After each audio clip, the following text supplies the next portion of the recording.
नमस्कार। टॉप में आप सभी का फिर से एक बार स्वागत है, जहां बात होगी द ओनली पॉलिटिक्स की। आज हम बात करेंगे एक ऐसे पॉलिटिशियन की जिसे आप राजे योद्धा कहा जा सकता है, जो आज तक एक भी विधानसभा चुनाव नहीं हारा, लेकिन मौत के आगे हार गया। मौत भी उसे परास्त कोलकाता में नहीं कर पाई। मौत को भी परास्त करने के लिए कोलकाता से मुंबई तक एक लंबा सफर तय करना पड़ा। हम बात कर रहे हैं ममता सरकार में मंत्री रहे साधन पांडे की, जिनके आज मुंबई के गैर सरकारी अस्पताल में निधन हो गया। फेफड़े में संक्रमण के कारण 16 जुलाई को उन्हें कोलकाता के निजी अस्पताल में भर्ती कराया गया था।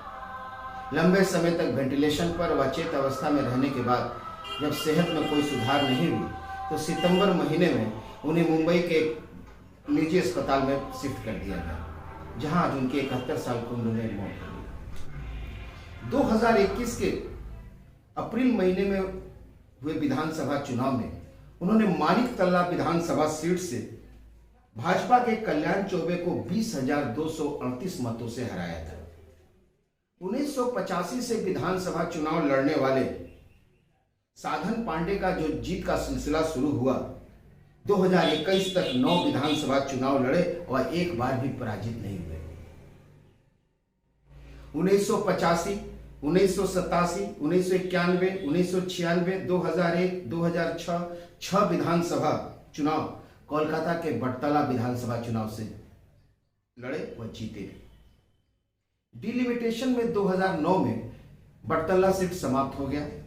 उसके बाद 2011, 2016 और 2021 का चुनाव मानिक तल्ला की सीट से लड़े व जीते।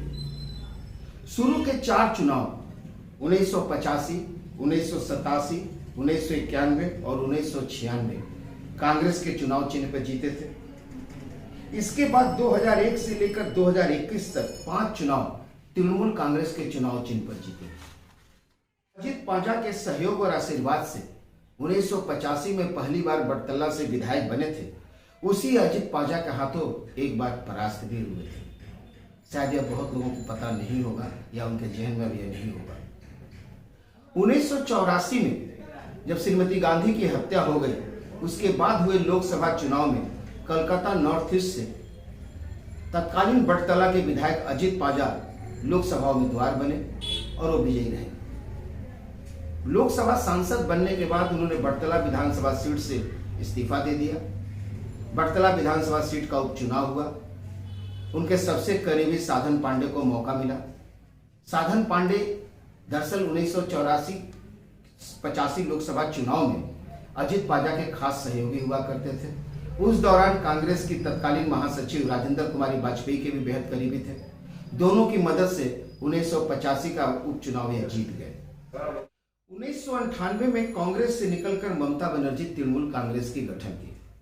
उसी साल फरवरी में हुए लोकसभा चुनाव में कोलकाता नॉर्थ ईस्ट सीट से तृणमूल कांग्रेस के उम्मीदवार अजित पाजा बने।